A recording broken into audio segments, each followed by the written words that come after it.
All right, good morning, Seekers. Glad to be with you. I'd tell you it's good to see you as well, but of course this is being recorded, so I really can't. We are very fortunate to have this technology to use, but I've got to tell you, virtual Sunday school classes really take being together in the spirit to the nth degree. But thank you for this opportunity all the same, and particularly to Barbara McNeil for asking me. It's always a pleasure to do this. As you know, this quarter we're studying Christian love, about those positive feelings and actions that God expects of us with regard to our fellow man. Today's passage runs a little across the grain to what we've been studying, though, because it isn't really focused so much on inspiring examples of Christian love or how to live. It's just the opposite. It's about a couple who did the opposite. They loved themselves more than they loved their fellows. They loved themselves more than they loved God, and for that they paid the price. I'm, of course, talking about Ananias and Sapphira from Acts chapter 5. It's a well-known story, but one often misunderstood unless you understand the context in which it comes, because otherwise the outcome seems a bit harsh. Let me set the stage for where we're going. The resurrected Jesus has ascended. The day of Pentecost has passed. The Spirit has come among the people, and they are emboldened and inspired, and small groups of believers are cropping up all over the place. Among them, in Jerusalem, we find a very small camp of believers led by Peter and some of the apostles. They're experiencing something entirely rare in Christian history, which is total unity. Although by numbers small and by power they are very weak, this group has such stars and members of faith in the group that they are strong from a religious perspective. Some of them have actually seen the resurrected Lord, so you know that strengthens their belief. And they felt the power of the Holy Spirit.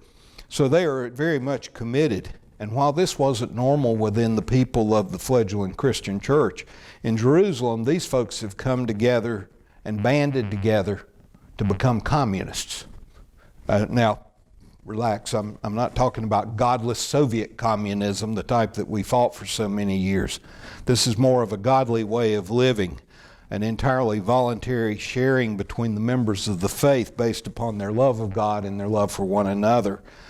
As Luke writes in Acts, all that believed were together and had all things common, and sold their possessions and goods and parted them to all men as every man had need.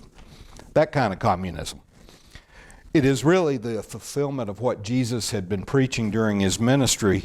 You'll recall the story of the rich young ruler where he told people, sell all you have, give it to the poor, and follow me. Well, this particular group of early Christians has taken Jesus at his word, and we are told that the apostles have testified about the resurrection with power. The believers shared what they had. No one was left in need, and they did all out of love for one another and love for God.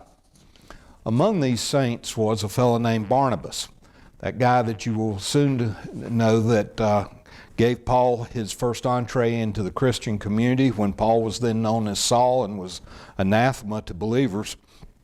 The same person who became Paul's missionary companion on the journey to Cyprus. In Acts 4, Luke singles out Barnabas for his generosity. It seems that Barnabas has sold some land and given all of the proceeds to Peter to support the poor. Now, Barnabas is not alone in this type of activity. He's just being an example for what's going on with the community. The church is strong in faith and is definitely properly oriented towards God. Unfortunately, as Dr. Fry used to say, this is a broken world. Satan hadn't gone anywhere, and he's always working to thwart God's plan. So we're not really surprised when we read the next words and things have gone a little bit off track. In Acts chapter 5, now a man named Ananias, together with his wife Sapphira, also sold a piece of property. And with his wife's full knowledge, he kept back part of the money for himself, but he brought the rest and put it at the apostles' feet. So while Barnabas and others are giving for the right reasons, there's at least one couple who's doing it for the wrong ones. Well, who are these folks? Ananias and Sapphira, we don't know much about them other than they are converted Jews and members of the group. Ananias is a really common name. In fact, there are 3 different Ananiases in the book of Acts alone.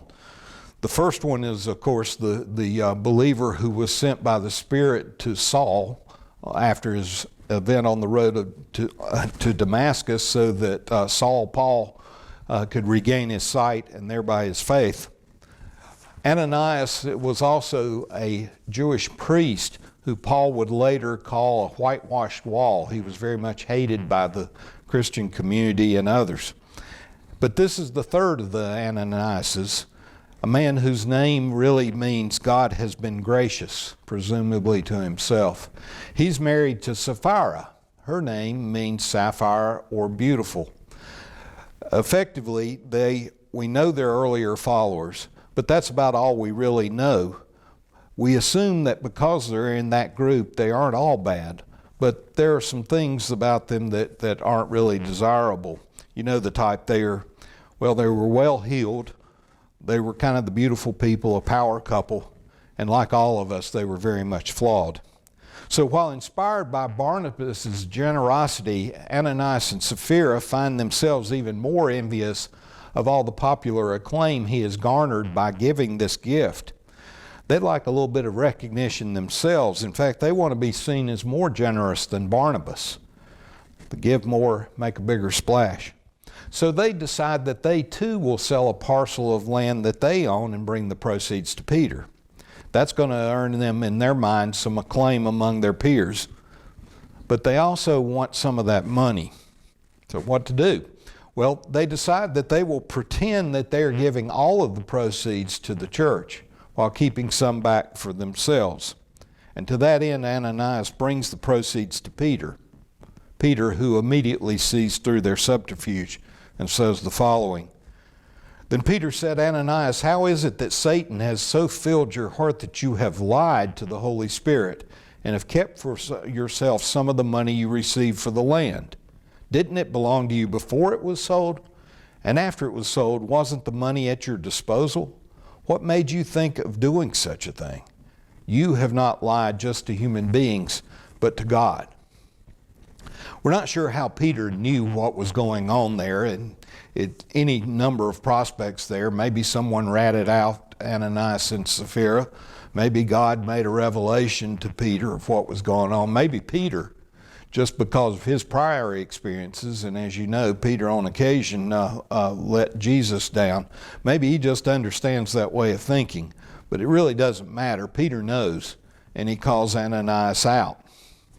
On the surface, this story looks a whole lot like the rich young ruler part 2, but that's really a different lesson. Here the problem isn't Ananias and Sapphira keeping part of the money.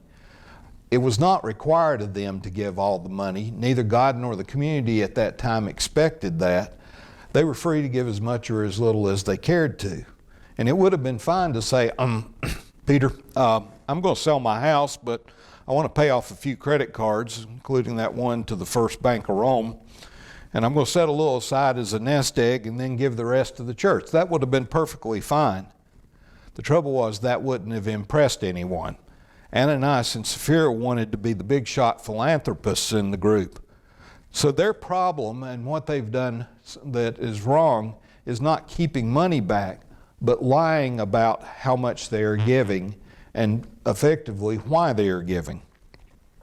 But Peter recognizes the lie for what it is, and he knows exactly who's behind it. This is the work of Satan. So he calls out Ananias and says this. When Ananias heard this, he fell down and died, and great fear seized all who heard what had happened. And then some young men came forward, wrapped up his body, and carried him out and buried him. Effectively, Ananias pays for his sin with his life. A little while later, Sapphira shows up. She doesn't know what's happened, and we read this. About 3 hours later, his wife came in, not knowing what had happened. Peter asked her, tell me, is this the price you and Ananias got for the land? Peter, of course, knows, but he gives Sapphira the chance to come clean. Maybe she wasn't even involved in Ananias' deception. Maybe she'll recant. Regrettably, Sapphira was involved, and she's not about to own up to what they did. So she goes with the couple's prearranged lie and says, Yes, that is the price. Once again, Peter is outraged, saying, how could you conspire to test the Spirit of the Lord? Listen, the feet of the men who buried your husband are at the door, and they will carry you out as well. And Sapphira dies on the spot. She fell down at his feet. And then the young men came in, and finding her dead, they carried her out and buried her beside her husband. And again, a great fear seized the whole church and all who had heard of these events. Well, that is certainly an Old Testament outcome cited in the New Testament. So you got to ask yourself, why did God come down so hard on these two people without any chance of repentance, without any upbraiding, without any time to think about what they've done or make amends? Why did he do this, and did the punishment fit the crime? I'm going to come back to that, but I want to take a step back first and put this in a little context so we understand the overall problem here and why God was so heavy-handed. I want to point out a couple of many prior attempts by God to create relationships, a proper relationship with men, and how they, through the interaction of Satan and sin, ended up being messed up by those men. The first, of course, is the Garden of Eden story. You know it all. God creates the world. It's a perfect situation. He basically has this wonderful personal relationship with Adam and Eve. And what happens? Satan shows up, suggests to them that if they eat the fruit that God told them not to eat of, they will be like God. They will know as much as he do, and being weak, they do exactly that. So Satan, on the first occasion, impairs God's idyllic plan for man, at least in the short run. Now, we could pick a number of other instances, but I want to go all the way forward, though, to the wilderness in Canaan. The book of Joshua, the siege by Joshua and the Israelites of Jericho, and in particular the deceit of Achan. God has made a promise, of course, to hand over Jericho, a fortified city with a huge wall, to the Israelites, and he's going to give the whole land to the Israelites. And all he's asking to make this happen is a few ram horn trumpets and a little bit of shouting by the people. And God carries forward with his promise. The walls fall down, the city is taken. Now, in advance of this, God has told the Israelites that there's only one requirement here. They are not to loot Jericho. Go in, save Rahab, secure some gold and silver for the Israel's treasury, but everything else is supposed to be destroyed. God said so. Unfortunately, Israel, represented by Achan, wants a little bit of that loot for themselves. They go in and take some of the stuff that was to be destroyed, and God is not at all amused by this. He's effectively saying, I am giving you the entire land of Canaan. Can't you keep your fingers off this little bit of booty? Your disobedience is showing. And as a result, the Israelites promptly lose the battle of Ai to the Canaanites. They fall apart as a people, and their very existence is threatened, all because they couldn't obey God. So once again, God has given the people a gift. Satan gets involved. The people mess it up, and bad things happen to them. In all of these instances, what you see is Satan, through deceit of the otherwise faithful people, interrupts the natural progress of the people towards a right relationship with God. And again, that's the story of Ananias and Sapphira. And for that reason, you see that what they've done is not just a little bit of greed or graft. What they've done is effectively breach trust with God and imperil the entire fledgling church. Because once again, God has established a new covenant with man and has invested heavily in this. He sacrificed his only son to make it happen.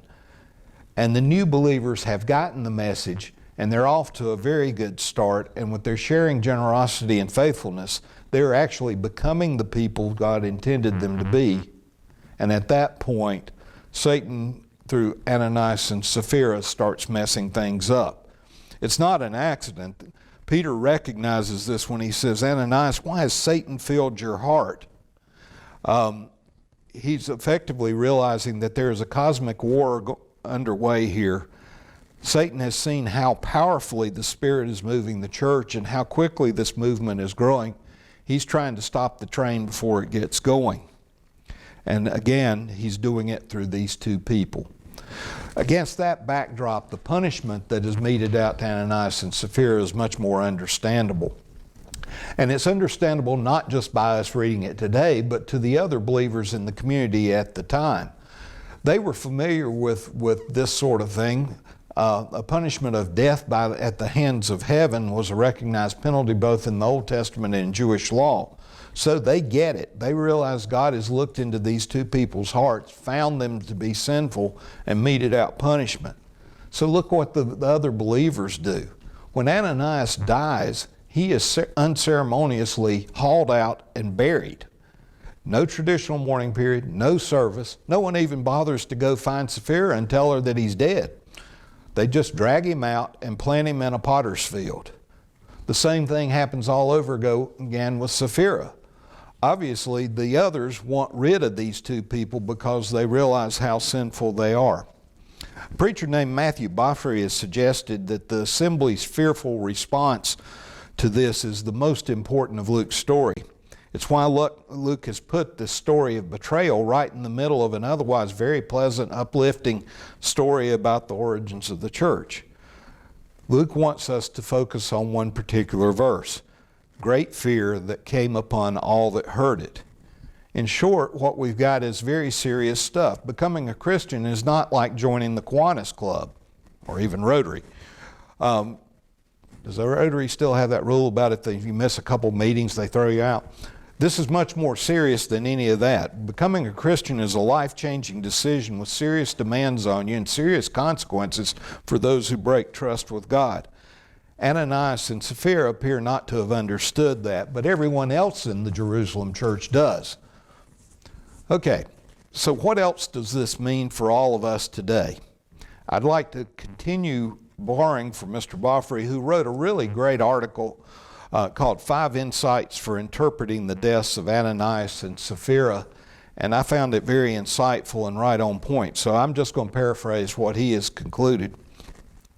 The first is that giving is good, but the reasons that you give matter more. Jesus had said back in Matthew 6, "Be careful not to practice your righteousness in front of others in order to be seen by them. When you give to the needy, do not announce it with trumpets as the hypocrites do, to be honored by others. When you give to the needy, do not let your left hand know what your right is doing, so that your giving may be in secret, and then your Father who sees what is done in secret will reward you." Well, obviously Ananias and Sapphira had not read that provision.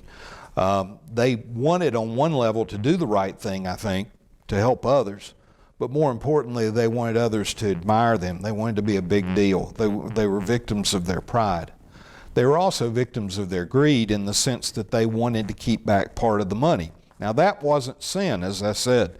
It was theirs to do with, as they said, and Peter actually said that. The problem was that they kept back and acted like they had given all. That was the problem. The second thing, the story of Ananias and Sapphira for us is a warning. Their deceit and their greed stand in contrast to the sincerity, the faithfulness, and the generosity of the rest of the Jewish community. They were a threat to its future, and God makes an example of them. It's as if God is telling the rest of the group, okay folks, you're off to a good start, but look at these two people. I'm just not going to put up with this stuff. Be careful of what you do. Be careful of why you do it. The third point that is made is that sin blinds us. It blinds us and causes us to choose short-term gains in this world instead at the expense of the long-term losses in the next world. For this couple, the short-term gain, of course, was getting all of that attention while keeping a secure nest egg for themselves. But the long-term losses, it cost them their lives and maybe their eternal futures. The fourth point I wanted to make was that Christians must guard against hypocrisy. As Ananias and Sapphira show, even ardent believers can be led into terrible sin even as they try to do the right thing. As we do try to do good in this old world, we must be careful that we're doing it for God, not for ourselves, not for attention, not for praise, not for honor. The fifth and last point I have is that God sees all hearts. That is as clear as it can be. The words no sooner get out of this couple's mouths than God reads it for what exactly they're doing and passes judgment. The point is that God hates sin and He loves the church. He is concerned for the purity of His church, and He will, in fact, act to preserve it. That can be a comfort to us in the church as we struggle against some of the things we deal with today. But it is also a warning. The church must be kept holy. Well, that's our lesson for today. We're about out of time, so I'll end. Next week, Roger Risk is doing James' 2nd chapter, 1st through the 13th verses on impartial love. Thanks for listening.